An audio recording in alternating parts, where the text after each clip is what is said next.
All right, today we're going to talk about strings. And one of the first things to realize about strings is that strings are immutable. What do I mean? What I mean is that whenever you create a string, if you change the string, you're essentially creating a new string. There are two ways to create strings. You can create a string using the string literal, such as here, where S1 is assigned a value of hello world in the in between two double quotes, or you can use the new keyword to instantiate a new string object. And what you'll notice here is that S1 and S2 are both assigned to hello world, but since these are string literals, S1 and S2 are essentially pointing to the same hello world string object in the string pool. However, when you use the new keyword to instantiate a string, you create a new instance of the string. So you create a new instance of the string, creating a new memory address. So you're pointing to an entirely different instance of the hello world string object. All right. So why is it important that strings are immutable? They're immutable to improve security, performance, thread safety, and memory efficiency. And immutability means that once the string is created, its value cannot be changed. Any modification results in a new string object.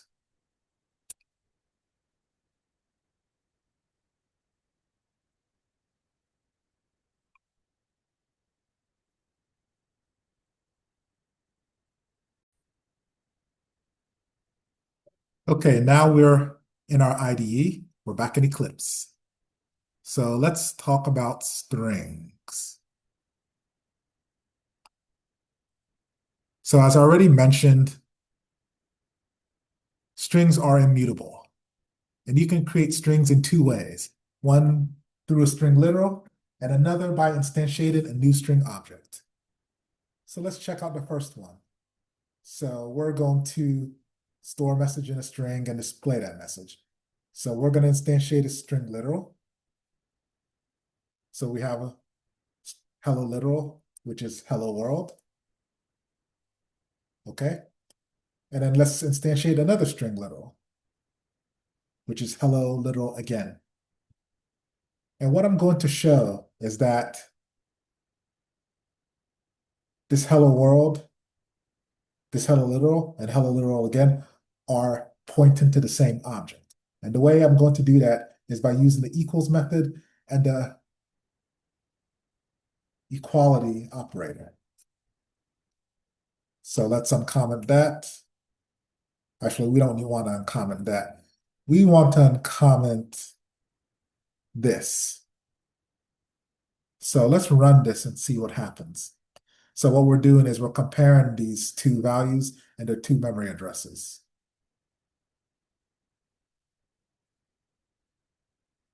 Okay, so for hello literal and hello literal again, the values are the same. That's true. And the memory locations are the same. That's true. Because these two variables are pointing to this immutable string. All right. So let's uncomment this. This is the case where we are actually instantiating a new string object.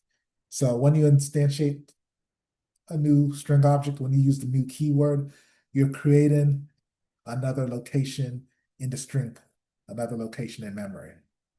Okay.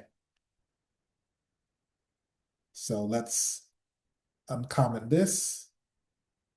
Let's comment this out. And let's run this. Let's save it and run it.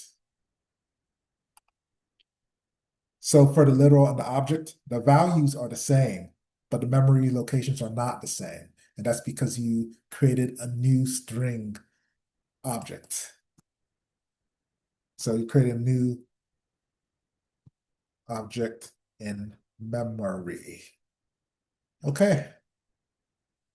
So let's comment all this out, and move on. So the next exercise is storing my full name in a string. So store your first name and your second name. So first name is in a string variable called first name. And then my second name is in a string variable called second name. Okay.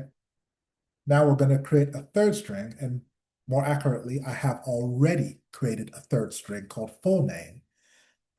And its value should be the value of the first name variable, followed by space, followed by the value of the last name variable. All right, let's print it out, see what we get. We'll save it, print it. Okay, so we have a concatenated string. So these plus signs, you can just call it a plus sign, but technically it's called a concatenation operator or an addition operator, or a addition operator if you're adding two integers. All right, enough of that. Let's move on. So the next exercise, store a person's name in a variable and print a message to that person. Your message should be simple, such as, hello, Eric, which is not my name. Would you like to learn some Java today? So let's uncomment this. We'll uncomment this. That way we can demonstrate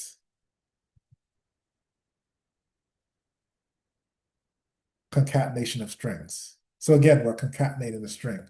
Concatenate means to put things together, to add strings together. Okay.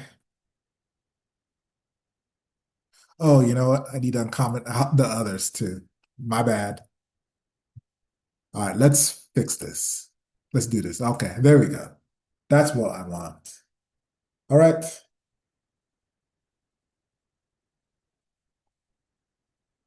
So it looks like we're done. It looks like we're done with this. So let's comment this out and let's move on. Name operations. Store your name in a string. Use string methods to display each of the following pieces of information. The length of your name. Okay, so we're going to use my full name as the length of my name. So full name. So we use the length method here, and the length provides the full length of the string. So let's print this out. And it's 17 because my first name is 8 letters, my second name is 8 letters, and there's a space. So 8 plus 1 plus 8, that's 17. So let's print this name to uppercase.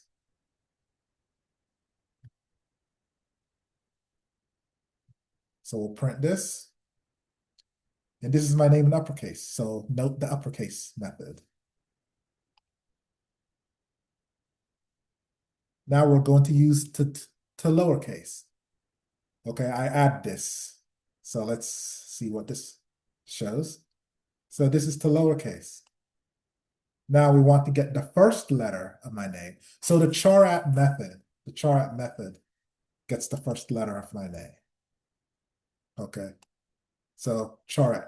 And remember, strings are basically an array of characters that are strung together. So since you can think of strings as an array of characters, you can also think of the fact that they're zero indexed, just like arrays. So the first position would be a 0, not a 1. So let's see what the first letter of my name is, although you can kind of see it's C. You see it's C. Okay, so charAt. All right. So let's find the last letter. So the last letter is going to be at position 16, since it's 0 indexed. However, a lot of times you're not going to know the exact length of the string. So you want to be able to do this dynamically. So it's going to be the full name dot length minus 1. So this will get you the last letter, which is E. All right, so far so good. Let's do some more fun stuff. Sentence operations. Okay. Create a string which contains the following text. This is a sentence. Okay, so we have a string called sentence. This is a sentence. Display the position of the first space. So we'll just do an assist out. Sentence, and then position of the first space. So the position of the first space is going to be index. So when you want to find the position, you want to find the index. So it's going to be index of. So there's several index methods. There's index of, and there's last index of. Index of returns the first occurrence. And it even says it right here, returns the index within the string of the first occurrence of the specified character. So we're looking for the first space. So it's going to be a position 4 because that's what it says. Let's see if our findings confirm that. Okay, now let's find the position of the last space. So it's going to be last index of. Okay.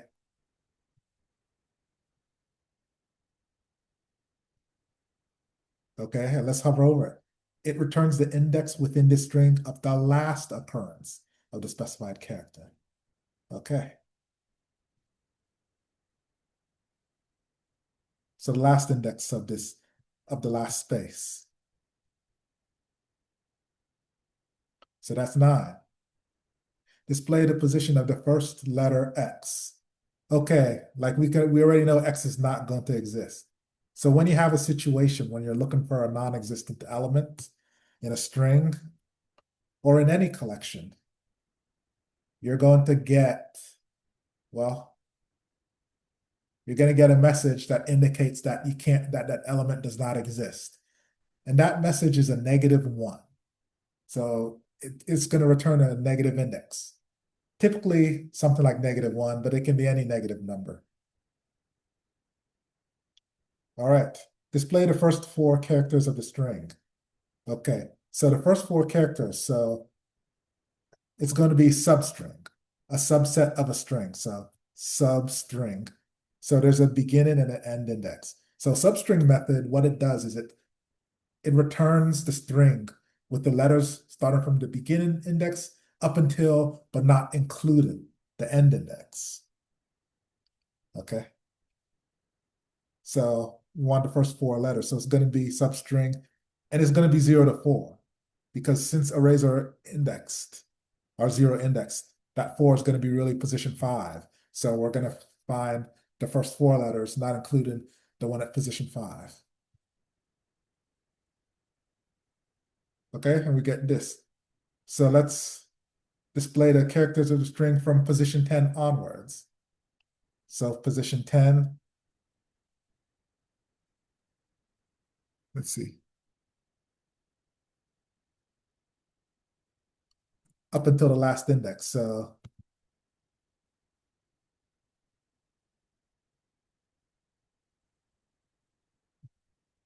10 is off length. So this will work. So we get sentence. All right. So let's display the characters in positions 5, 6, 7, and 8. So this is going to be positions, it's going to be 5 to 9.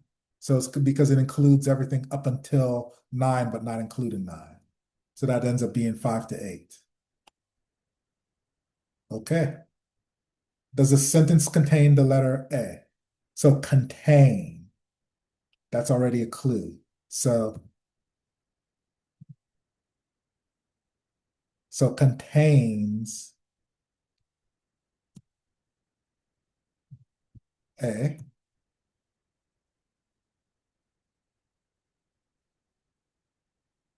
Okay, apparently it has to be a string.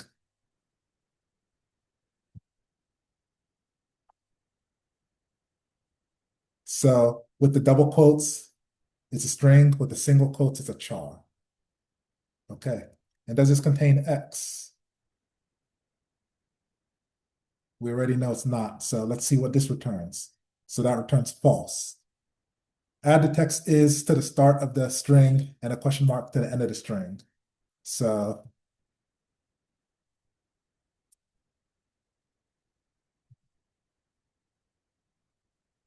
it's a new sentence. And I'm calling this new sentence on purpose because we're concatenating the is to sentence and we're adding a question mark at the end. So we'll call it a new sentence because when you concatenate a string, when you make a change, when you add to the string, make any changes to the string, you create a new string. Okay, because strings are immutable. So I'm calling this new sentence on purpose because it's new. And we're printing out the sentence, by the way, the new sentence.